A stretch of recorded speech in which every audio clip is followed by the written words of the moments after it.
Hai teman-teman, bertemu dengan kami kelompok 3, Prodi Pendidikan Bahasa dan Sastra Indonesia, Universitas Negeri Malang.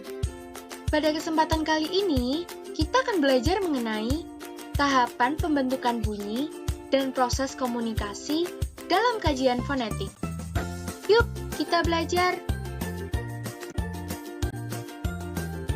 Kalau kata pepatah, tak kenal maka tak sayang. Yuk, kenalan dulu sama kelompok kami. Ada Abdi Gali Firmansyah, ada Della Patricia Brajaningrum, ada Helena Puri Trisnawati, dan dengan saya sendiri, Natasha Rismawardani. Untuk materi yang pertama, kita akan belajar mengenai apa saja sih tahapan dalam berkomunikasi itu. Sebagai bahan mentah, media atau substansi bahasa, bunyi menampak pada peristiwa komunikasi dengan bahasa lisan. Ketika seseorang, yaitu pembicara, atau orang pertama, atau yang selanjutnya akan disebut dengan O1, menyampaikan maksud kepada orang lain, atau pendengar, atau orang kedua, atau selanjutnya disebut O2, yang menampak adalah pembicara mengucapkan serangkaian bunyi yang bisa didengar. Rangkaian bunyi yang mengandung makna atau maksud tertentu tersebut diproduksi oleh alat ucap pembicara dan keluar dalam bentuk gelombang-gelombang bunyi di udara bebas yang selanjutnya ditangkap oleh alat dengar pendengar sehingga bisa didengar oleh serangkaian bunyi. Bunyi yang didengar tersebut kemudian menjadi sedemikian rupa sehingga menjadi bunyi yang mengandung makna atau maksud sesuai dengan tujuan komunikasi. Agar tahapan dalam berkomunikasi dapat kita pahami dengan lebih jelas, mari kita cermati pada gambar berikut ini. Tahapan yang pertama adalah tahap linguistik yang terjadi pada pembicara. Tahap kedua adalah tahap fisiologis yang terjadi pada pembicara. Tahap yang ketiga adalah tahap akustis yang terjadi di antara jarak pembicara dan pendengar. Yang keempat adalah tahap fisiologis yang terjadi pada pendengar.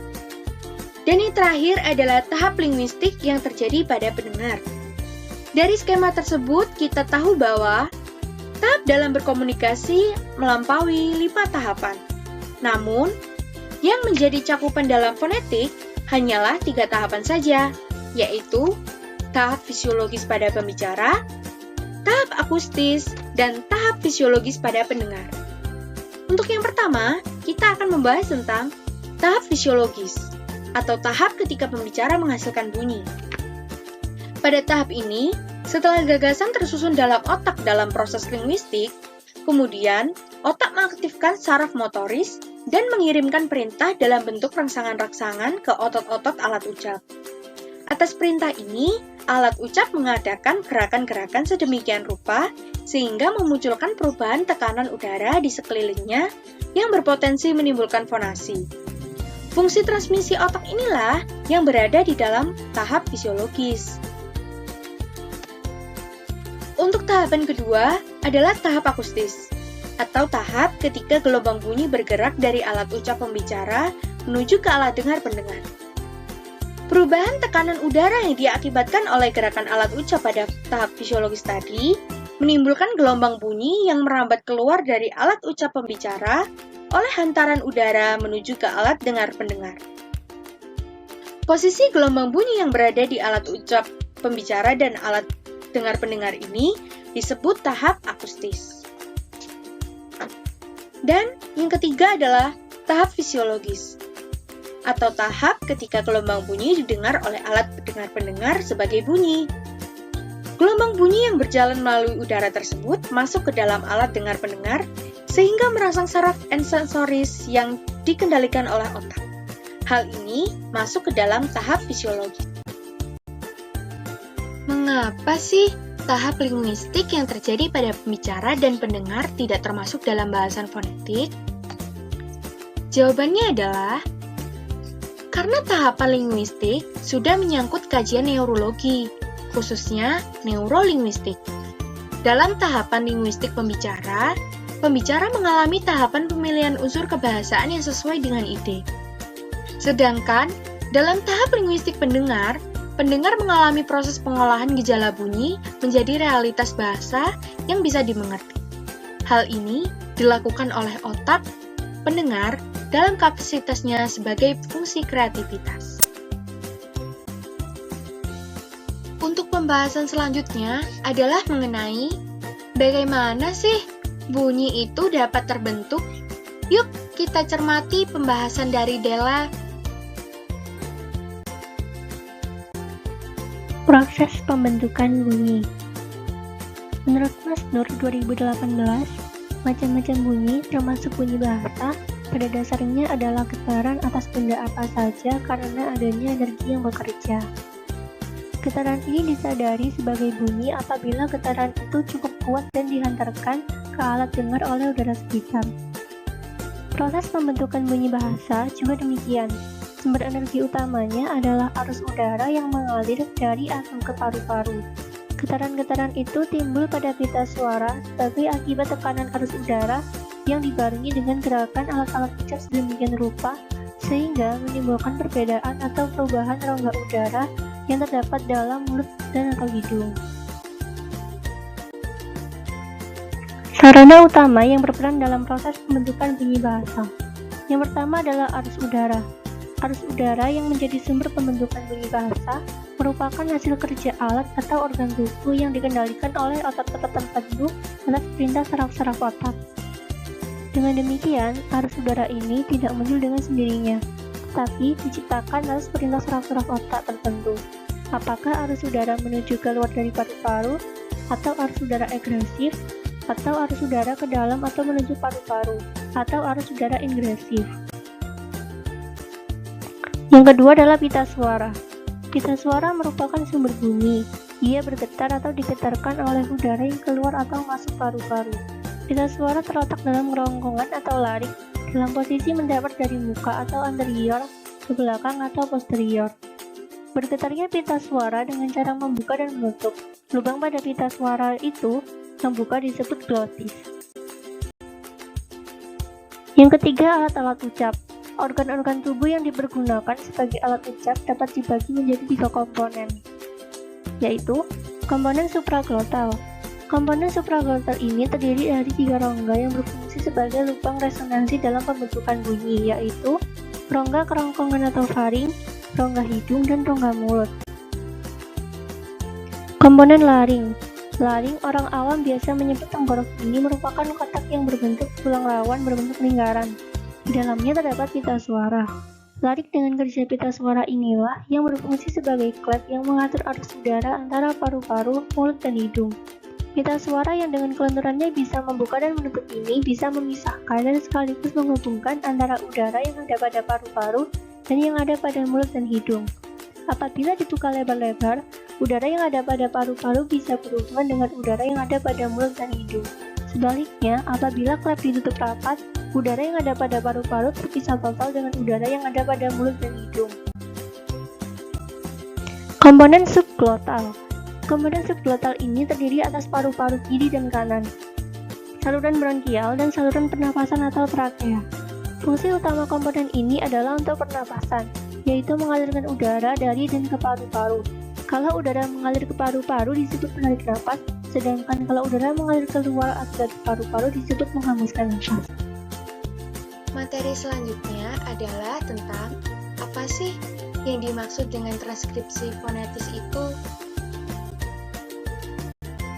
Transkripsi fonetis adalah perekaman bunyi dalam bentuk lambang tulis. Lambang bunyi atau lambang fonetis atau phonetic symbol yang sering dipakai adalah lambang bunyi yang ditetapkan oleh The International Phonetic Association yang disingkat IPA, yaitu Persatuan Para Guru Bahasa yang berdiri sejak akhir abad ke-19 yang didirikan untuk mempopulerkan metode baru dalam pengajaran bahasa yang lebih menekankan pada pengajaran bahasa lisan.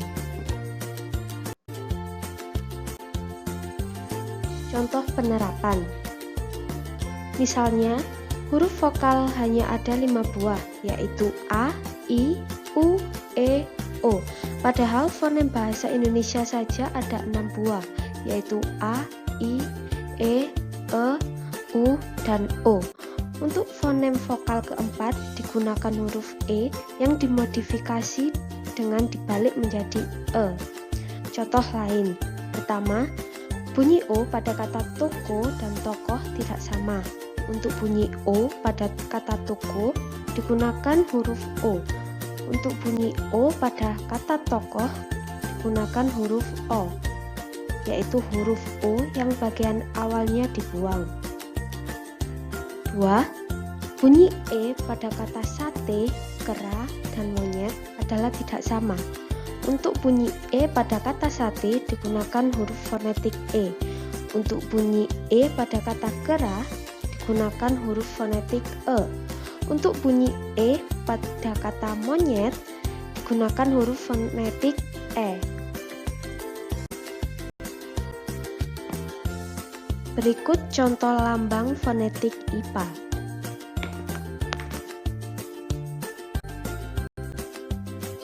Apa saja sih manfaat kajian tahapan komunikasi dan pembentukan bunyi dalam berbagai bidang? Manfaat kajian tahapan komunikasi. 1. Fonetik artikulatoris. Dilihat dari segi relevansi, telaah berbagai aspek bahasa yang semakin mendalam telah memungkinkan pengajaran bahasa asing semakin lebih efisien dan berhasil, terutama dalam aspek lafal. Dengan memperdengarkan secara berulang-ulang, otak akan lebih cepat mengingat karena pada dasarnya dimensi fonetik artikulatoris membahas bagaimana bunyi dapat diproduksi. 2. Fonetik auditoris. Fonetik jenis ini banyak berkaitan dengan fisika dalam laboratorium fonetis, berguna untuk membuat telepon, perekam piringan hitam, dan sejenisnya. 3. Fonetik akustik. Pada tataran manfaat, fonetik akustik memiliki 2 dimensi nilai guna, yaitu dimensi teoritis dan dimensi terapan. Irawan 2013. Secara teoritis, fonetik akustik telah memberikan sumbangan pengetahuan mengenai gejala akustik tuturan, sehingga kita dapat mengetahui lebih jelas karakter akustik bunyi-bunyi yang kita hasilkan. Sementara itu, secara terapan, fonetik akustik bermanfaat sebagai satu pendekatan pada tataran yang lebih luas. Pendekatan fonetik akustik dapat digunakan untuk kepentingan kajian bahasa lainnya seperti sintaksis, pragmatik, linguistik forensik, dan gangguan wicara. Manfaat kajian pembentukan bunyi. Dengan pengetahuan fonetik yang baik, para linguis dapat melakukan penelitian berbagai aspek bahasa yang bertalian dengan bunyi, khususnya dalam pemerolehan bunyi bahasa. Hasil penelitian perkembangan pada anak-anak menunjukkan bahwa perbedaan bunyi-bunyi bahasa yang berlainan tampaknya diperoleh secara dikotomis, dengan jalan memisahkan secara berangsur-angsur bentuk-bentuk yang pada mulanya dianggap sebagai kesatuan. Jadi, suku kata pa pada mulanya dibedakan dengan oposisi seperti pa, ma, atau pa, a, atau pa, ta. Sesudah itu barulah dilakukan pembedaan pa, pu, ta, tu, atau pa, ti, ta, ti. Sekian pembahasan materi kita pada hari ini. Kami dari kelompok 3 mengucapkan terima kasih banyak atas perhatian dan partisipasinya pada pembelajaran kali ini. Universitas Negeri Malang, The Learning University. Bye-bye.